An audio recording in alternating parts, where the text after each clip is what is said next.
Associate David Bassett writes that to the credit of the academic community, the true identity of Hesperopithecus haralcookii was first released in a 1.5-page article by William K. Gregory entitled Hesperopithecus Apparently Not an Ape Nor a Man in the prestigious journal Science, volume 66, number 1720, on December 16, 1927.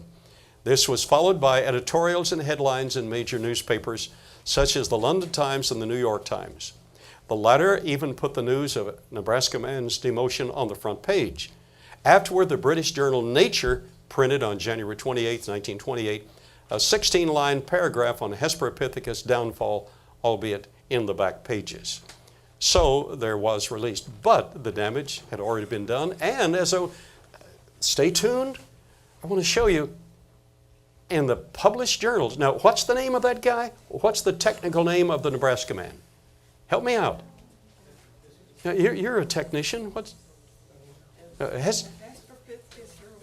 Hesperopithecus haralcookii.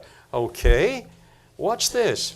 A technical disclaimer relating to the Nebraska man as being in the human lineage was issued. However, the mass propaganda served to build a mindset of man descending from lower life form. It served its evolutionary purpose. Now, here is a very popular publication. Look at it very closely. Of course, there is at the bottom Ramapithecus, who has in the last 20 years been demoted to just being another ape. Australopithecus, just another ape, but Lucy is included in that.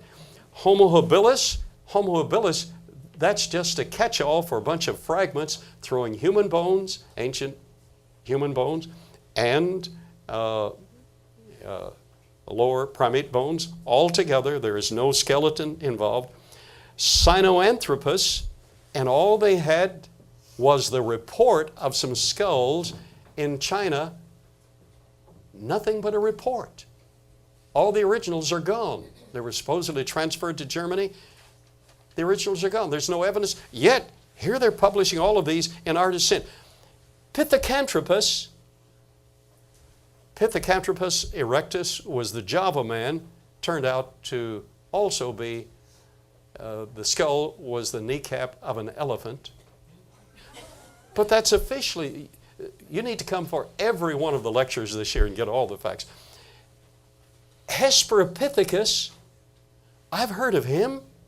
There he is walking quite upright. Who's Hesperopithecus? Nebraska man. What is he really? That's the tallest pig I've ever seen. Well, maybe that's a feral hog.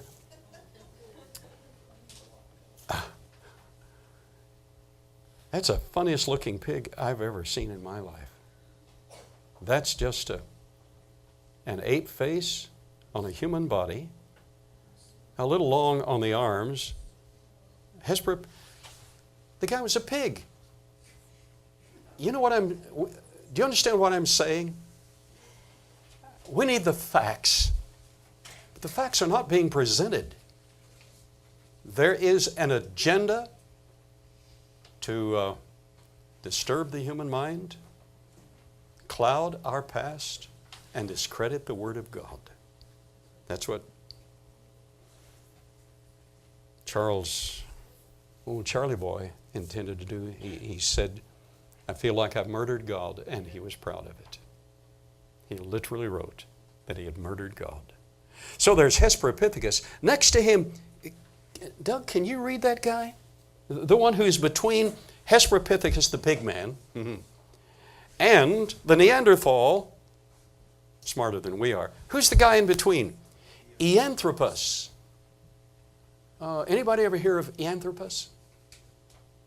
Who was Eanthropus? Right.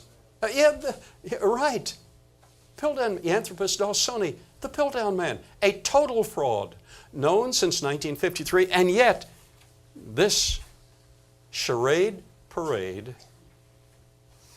is being carried in a lot of publications worldwide. Something's going on, something fishy in Denmark.